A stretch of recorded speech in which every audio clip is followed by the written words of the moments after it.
हाय friends, मैं हूं Manav. Welcome to movie शूवी। अब हम डिस्कस करने वाले हैं अनकही कहानियां का स्टोरी 3 का रिव्यू। और मैं बहुत हद तक आपको यहाँ पर एक स्टोरी और मनोदशा और क्या दिखाने की कोशिश कर रहे हैं डायरेक्टर साहब संकेत चौधरी, वो समझाने की आपको कोशिश करूंगा। अगर आपको ऐसा लगता है कि आप सिर्फ रिव्यू में इंटरेस्टेड हैं तो मैं पहले से आपको बता देता हूँ, ये बहुत अच्छी कहानी है, बहुत अच्छी एंथोलॉजी है, आप अभी देख लीजिए।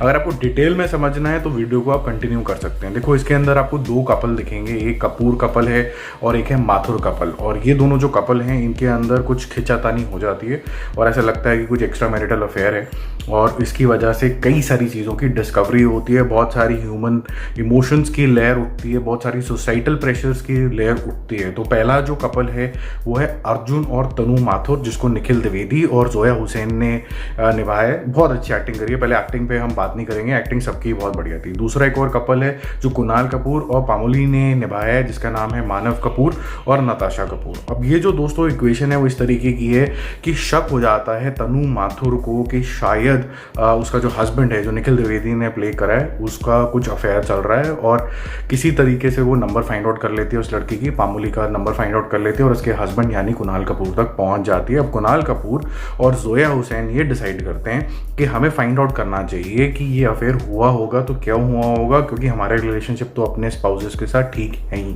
तो वो कहते हैं कि यार देखो, क्योंकि मैं अकेली डिस्कवरी तो कर नहीं सकती हूँ, तो हम एक काम करते हैं, हम आपस में मिलते हैं, हम ये डिस्कस करते हैं कि हमारे स्पाउसेस की नेचर क्या है, क्या हुआ होगा, और एक डिस्कवरी में हमें ये समझ में आ जाएगा कि हमारे रिलेशनशिप के अंदर ऐसी क्या कमी रह गई थी जिसकी वजह से उन्होंने कोई और रास्ता पकड़ लिया। ये तो इसका प्रीमाइस है।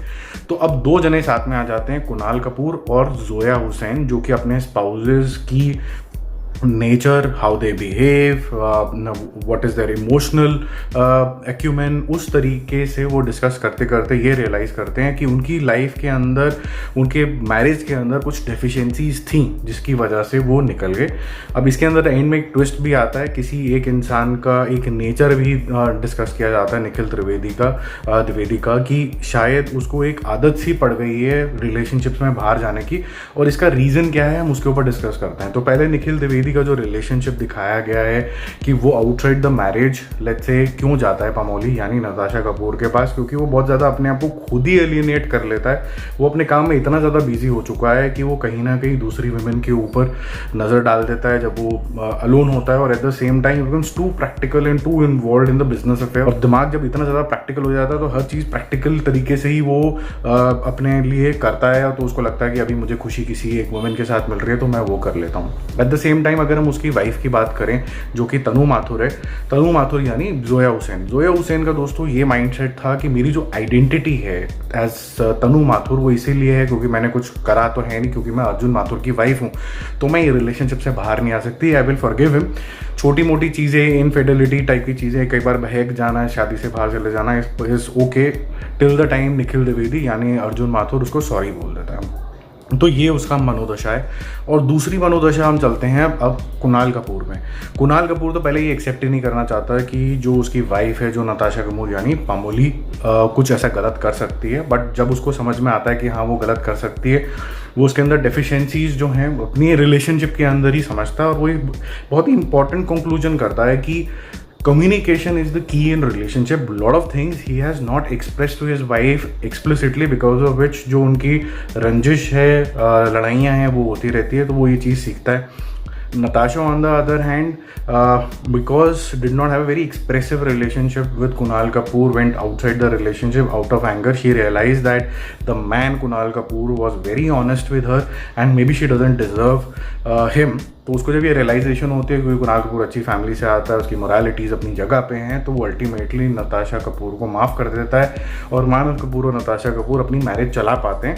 और दूसरी जगह पे हमें दिखता है क्योंकि निखिल द्विवेदी की नीयत में थोड़ी हल्की फुल्की खोट होती है, वो थोड़ा प्रैक्टिकल होता है, वो एलिमिनी की बात करने लगता है, वो सोच में पड़ जाता है कि मैं कैसे रिलेशनशिप से बाहर निकलूँ, जो हमने एक लास्ट बेड सीन भी देखा था। तो ऐसा इंडिकेटिवली लगता है कि शायद अर्जुन की और जो तनु माथुर है उसके रिलेशनशिप आगे चलेगा नहीं। अब ये सारी स्टोरी हो गई, बट इसके अंदर हमें एंड में निकला क्या, हमें ये पता चल रहा है कि जो मैरिज है वो मे बी एक फेल्ड इंस्टीट्यूशन है। मैं ऐसा क्यों बोल रहा हूँ, क्योंकि ह्यूमंस जो होते हैं आफ्टर अ वाइल इवॉल्व होते रहते हैं। जो आप 10 साल पहले होते हैं जब आप कॉलेज के अंदर थे, मे बी आप वैसे नहीं होते हैं।